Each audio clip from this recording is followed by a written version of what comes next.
I was glad when I heard that he was coming to visit me over the summer, but I had a ton of work to do, so I bought him a Thomas DVD. The cover looked innocent enough. What was also interesting was that Thomas was smiling, and the little wooden children were waving their arms out of the windows in his coaches. The DVD was called Thomas and the Children. He was so excited to see the DVD that right off the bat, he pleaded with me to pop it into the DVD player. I went to work while he watched it. After a few hours, he came into my office looking as pale as a sheet. "Daddy?" His voice seemed weak. "Are you okay?" I said. I touched his head and noticed that his temperature had gone up. "Why did Thomas kill the children?" My heart sank like a stone, but I soon brushed it off. "I'm sure Thomas didn't kill the children," I reassured him. "I need rest and some medicine."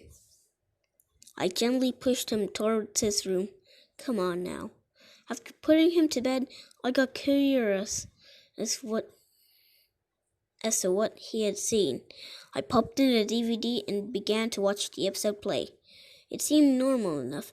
Thomas was told to take a group of children to the seaside by the instructions of Sir Topham Hatt. I noticed something odd, though.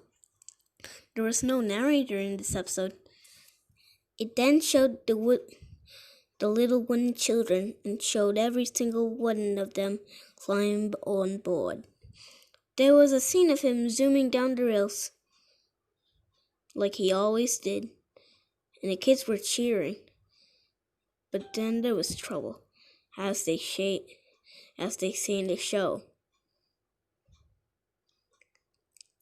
Bertie the bus was stuck on the railway tracks. This is when the episode got strange. Bertie stared at Thomas in fear, but Thomas just smiled and sped up. He laughed and the kids were crying with tears coming down their wooden faces. Thomas crashed into Bertie, causing pieces of them going fly everywhere. Usually by now, the narrator would say, "And luckily, no one was hurt."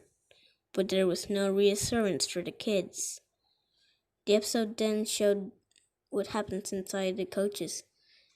Carnage. Wooden limbs were broken off. What looked like actual blood was splattered everywhere. Heads ripped up of the bodies of the wooden dolls, and what was worse, the children still had tears painted upon their faces. It then cut to static. After that, I felt myself boiling over anger. What sicko could create that something little messed up for little kids? I then paused the static. Messages started to appear on the screen, like kill, obey, multiply, and die. I watched the static and saw at least 30 different messages on the screen. I threw the accursed thing in the trash. After breaking it in half, I would not expose my child to any more of that trash. Before going to bed myself, I checked my son's room. He was happily asleep and snoring, clutching his teddy. I had nightmares from this. The one where the children came into my room, but they were lifelike and as tall as a normal person. Their twisted forms grabbed my limbs and pulled me apart. Well, I heard that blasted train laughing. Now that I have woken up, covered in blood, knife in hand, and I am too afraid to check my son's room.